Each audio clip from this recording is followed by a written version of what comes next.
Bien, un saludo a todos en este nuevo tema de materiales para ingeniería química. Vamos a hablar de las propiedades mecánicas de los materiales. Este va a ser el cierre del tema 2 del programa de la materia, que son precisamente las propiedades de los materiales.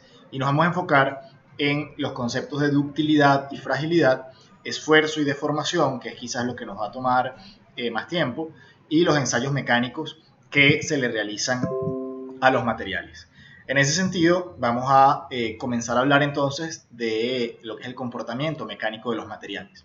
Lo primero que hay que entender un poco para conectar esta parte de la materia con lo que ya hemos visto es que las propiedades mecánicas de los materiales no son independientes, o sea, tienen una vinculación con la realidad de la microestructura del material. Ya recuerden cuando hablábamos de las redes cristalinas, de los índices de Miller, de los planos cristalográficos, incluso en la primera parte del tema de propiedades, pues cuando hablamos de aleaciones, de soluciones sólidas y del diagrama de fases, de su composición. Bueno, todas esas características que hemos visto inciden en las propiedades mecánicas de los materiales. ¿Qué significa propiedades mecánicas? Bueno, todas aquellas que involucran la aplicación de una fuerza, que involucran el movimiento, que involucran la presencia de cargas que se aplican sobre los materiales. Entonces, los enlaces interatómicos de los que hablábamos en el primer tema, las redes cristalinas, el tamaño de los granos, los defectos que puedan haber en las redes, tienen una gran influencia básicamente en la resistencia y la ductilidad de los materiales. Y eso tenemos que tenerlo muy presente. Cuando hablemos más adelante de las características de los materiales en términos mecánicos, pues vamos a darle la explicación a esas manifestaciones que vamos a ver en esta parte de la materia, pues eso tiene su causa o su raíz en la composición y la microestructura. Entonces, ¿cuál es la importancia de hablar de las propiedades mecánicas de los materiales? Bueno, que por ejemplo, cada material tiene una aplicación en particular para lo cual es óptima o no, y hay que entender esa aplicación. Por ejemplo, en la fabricación de aviones. Aquí ven en la gráfica pues los materiales de los cuales está compuesto un avión. Ven que el 50% es de compuestos, pues, aleaciones o materiales mixtos, luego tiene aluminio, titanio, acero y algunos otros. Y esto es porque en la fabricación de aviones, pues las aleaciones de aluminio o los materiales reforzados de carbono que se utilizan tienen que ser muy ligeros para que pues, el avión pueda sostenerse y volar. Pero además tienen que ser resistentes porque las velocidades, las presiones a las que están expuestos son importantes y además soportar cargas mecánicas cíclicas. Un avión está pues en vuelo, luego está en tierra, luego vuelve a volar, está en tierra, o sea, hay una manifestación cíclica del esfuerzo y de la carga mecánica a la cual está sometida el avión. Entonces, los materiales con los cuales se fabrica un avión deben ser ligeros, soportar cargas cíclicas y soportar diferencias de presiones importantes. Por ejemplo, además de las temperaturas, bajas temperaturas. Luego en la construcción también los aceros que se utilizan para darle soporte a una estructura deben tener la resistencia adecuada para que puedan soportar el peso de los pisos superiores y garantizar la estabilidad al edificio o a la construcción de manera que eso no represente un peligro. Entonces, más adelante veremos, hay distintos tipos de aceros, de hecho ya veíamos algunos basados en el hierro alfa, gamma y esos que ya vimos, cuando le incorporamos el carbono, que es lo que es el acero, hierro y carbón, pues dependiendo de sus composiciones van a tener distintas características mecánicas, distintas propiedades, que en la construcción es importante saber al detalle cuáles son para pues, hacer construcciones seguras, ¿no?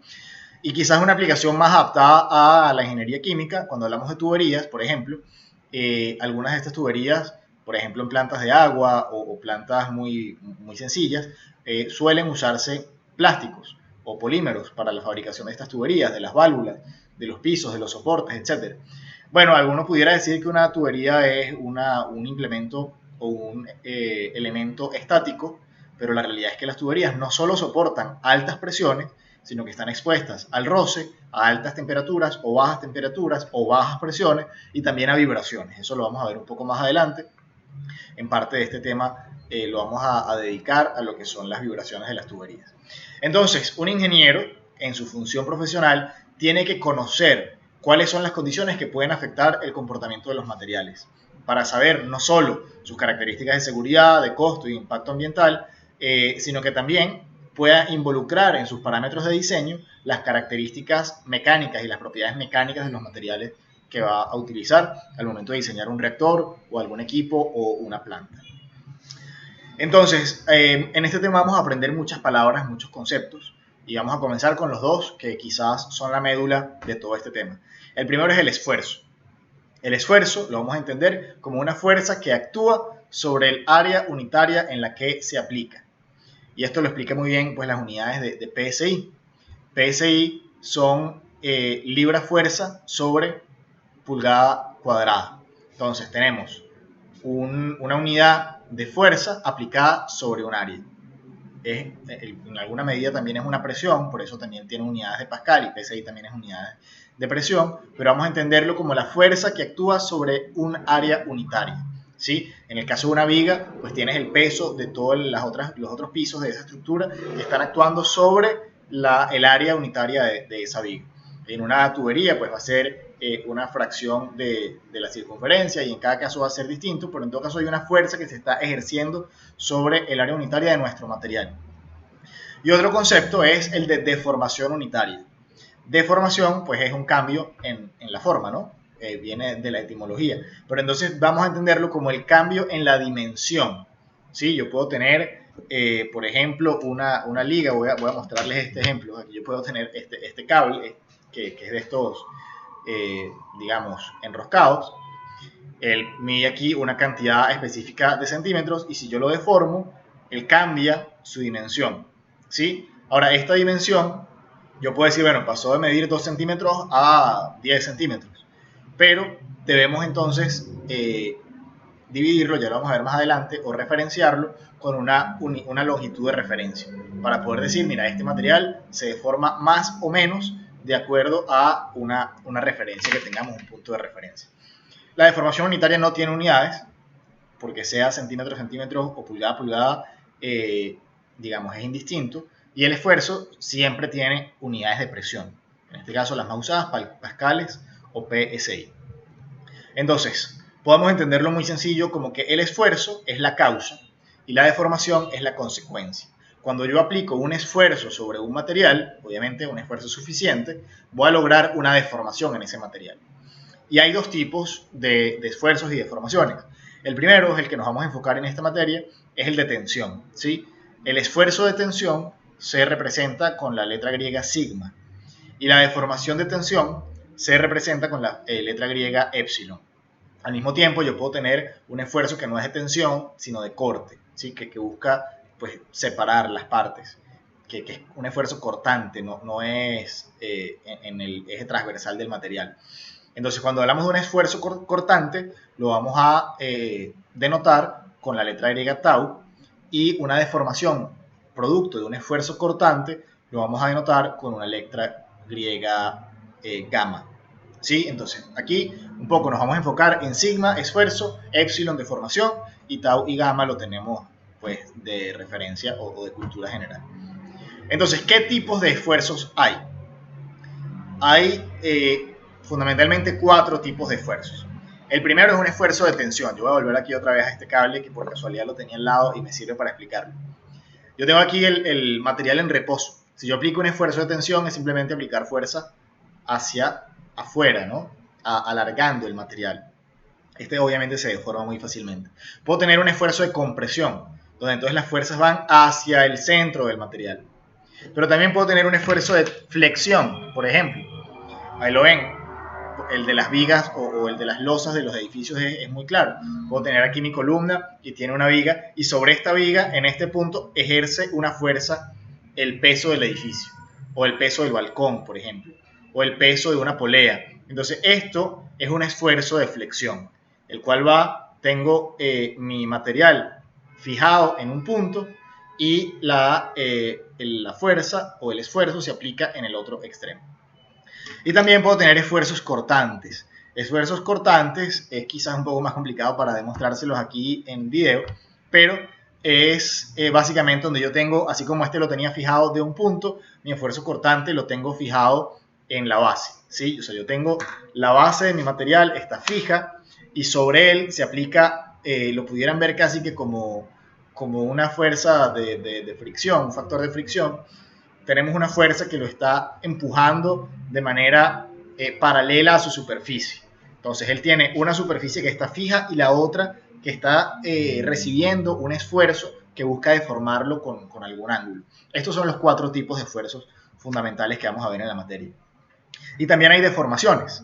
Aquí veamos que la forma original de estos materiales era la que estaba con líneas segmentadas, ¿sí? Entonces, la primera, vemos que un material era mucho más ancho y que luego de la aplicación de esta fuerza, él reduce su diámetro y se alarga.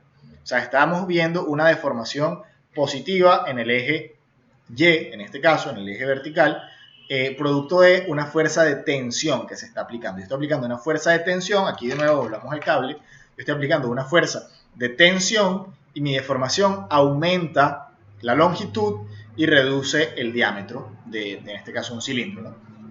La deformación de compresión, pues aquí no lo vamos a poder ver en términos del diámetro, pero la deformación de compresión es cuando entonces yo aplico un esfuerzo de compresión y vemos cómo ese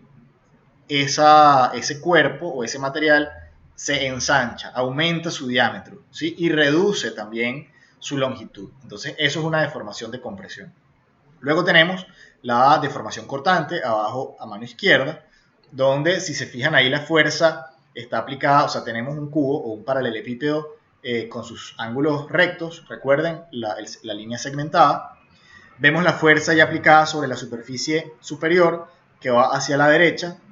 Entonces tenemos esa fuerza aplicada en la superficie superior y la base está fija, que hace que entonces mi paralelepípedo se incline un ángulo θ hacia, en este caso, la derecha, manteniendo la base fija.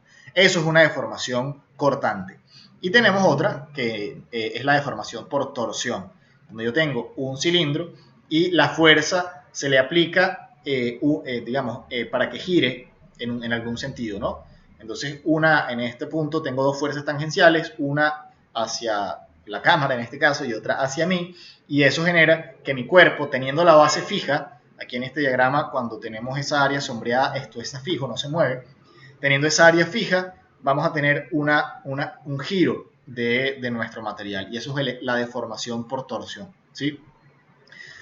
Entonces, vamos a hablar un poco más de los tipos de deformaciones y de las características propias que tienen. La primera es la deformación elástica. Sí, y aquí vamos a manejar 2 conceptos, elástico y plástico, lo vamos a manejar muchísimo. La deformación elástica es una deformación restaurable, es decir, que puede volver a su posición original. Y ahí tienen una imagen animada donde ven una deformación elástica, parece como si fuera un resorte, como si fuera este cable, ¿no? Yo lo he estado deformando de manera elástica. ¿Por qué? Porque cuando yo aplico una fuerza, él se deforma. Cuando yo dejo de aplicar la fuerza, él vuelve a su estado original. Igual con la compresión. Yo aplico una fuerza, él se deforma, dejo de aplicarla y vuelve a su estado original, como pueden ver ahí en esa animación que está en la diapositiva. Eso pues tiene un sentido cuando lo hablamos con la microestructura, porque tenemos redes o tenemos polímeros que están un poco entrecruzados. Y cuando se les aplica una fuerza, ellos son capaces de ordenarse sin necesidad de romperse. Y tienen también la capacidad de, luego de ordenarse, cuando esa fuerza deja de aplicarse, vuelven a entrecruzarse.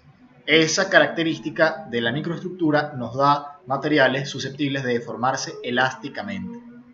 Entonces ahí les pongo, es elástica si se desarrolla de forma instantánea. Yo aplico la fuerza y hay una deformación. Dejo de aplicarla y cesa esa deformación, y es un poco lo que les pongo luego en las líneas de abajo. Bien, para deformaciones elásticas hay un concepto muy importante que es el módulo de Young o el módulo de elasticidad, que lo vamos a denotar con la letra E. El módulo de Young o de elasticidad es la pendiente de la porción lineal de la curva de esfuerzo-deformación.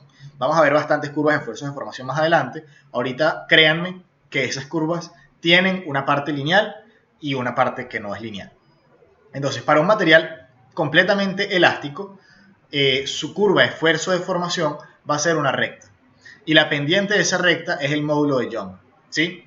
Para un material que no tenga un comportamiento lineal, o que a partir de determinado punto deje de tener un comportamiento lineal, porque muchos de los materiales que vamos a ver tienen un segmento lineal y otro que no es lineal,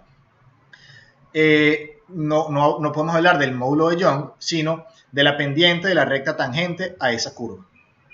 La pendiente de la recta tangente obviamente va a variar a medida que cambia el esfuerzo.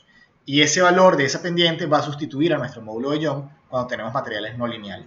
El módulo de Young es importantísimo para caracterizar materiales y lo vamos a usar más adelante en este tema. Entonces es importante que lo manejemos y nos mentalicemos a que la pendiente de la recta de una gráfica de esfuerzo de formación de un material es el módulo de elasticidad denotado con la letra E. Muy bien. Entonces, si yo veo el inverso del módulo de Young, estamos hablando de la capacidad elástica de deformación. También se llama flexibilidad. ¿Sí?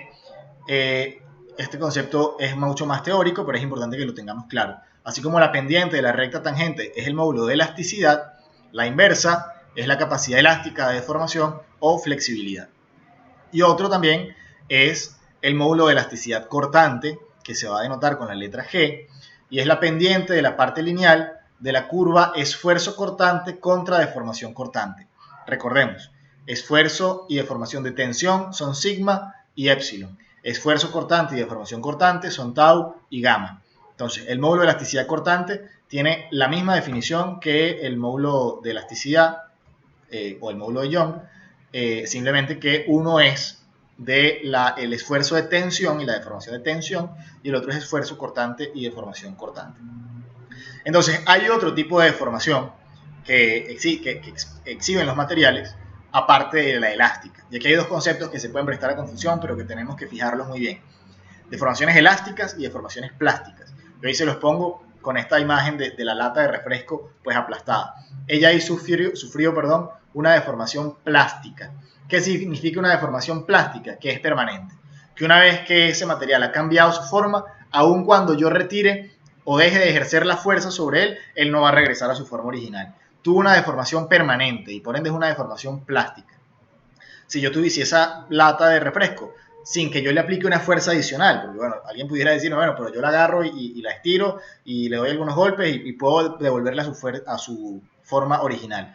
Eso no es una deformación elástica. Elástica es cuando el material por sí solo, una vez retirado el esfuerzo, recupera su forma original. Entonces, la deformación plástica es permanente. Al retirar el esfuerzo, el material no regresa a su forma original. Y aquí les tengo un ejemplo que es muy ilustrativo de esta situación. Yo no sé si ustedes leyeron el informe técnico de los ingenieros civiles y los arquitectos que revisaron el lamentable derrumbe de esta porción de pasillo techado de nuestra universidad. Pero si ustedes lo leen, ven que, por ejemplo, uno de las recomendaciones era reducir o detener las deformaciones elásticas de esa estructura. Y yo recuerdo, yo lo publiqué en Twitter y alguien me dijo, bueno, pero ¿cómo que una deformación elástica? O sea, ahí el concreto se quebró, eso se rompió, eso no va a regresar a su forma original, ahí no hay una deformación elástica. Pero resulta que sí la hay. No en esta porción donde está rota, porque eso ya es una deformación plástica, eso se rompió y no va a volver a su forma original. Pero cuando eso se rompió, debe haber generado una tensión. Recuerden que esto es concreto pretensado, o sea, por dentro del techo hay unas vigas que están tensadas y que unen un segmento con otro. Cuando eso se cae, eso es como un jalón, pues, para ponerlo en términos criollos. Hubo un jalón que la parte del techo que no se cayó debe haber sentido.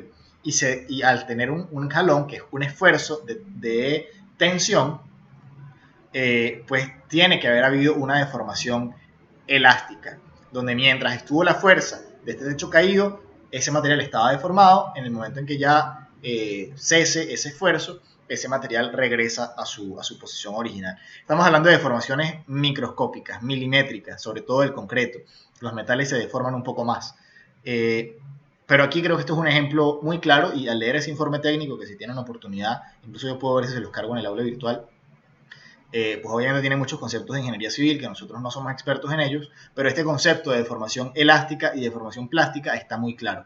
Aquí se aplicó una fuerza durante determinado tiempo que logró la fractura de unos materiales. Vamos a hablar más adelante también de fractura, generó una deformación plástica en un segmento del pasillo, que es esto que no va a recuperar su forma, pero pudo haber generado deformaciones elásticas en las vigas o en el concreto de otras áreas aledañas que, sintiendo esa tensión, pueden haberse deformado y una vez que deje de existir esa tensión regresan a su posición original.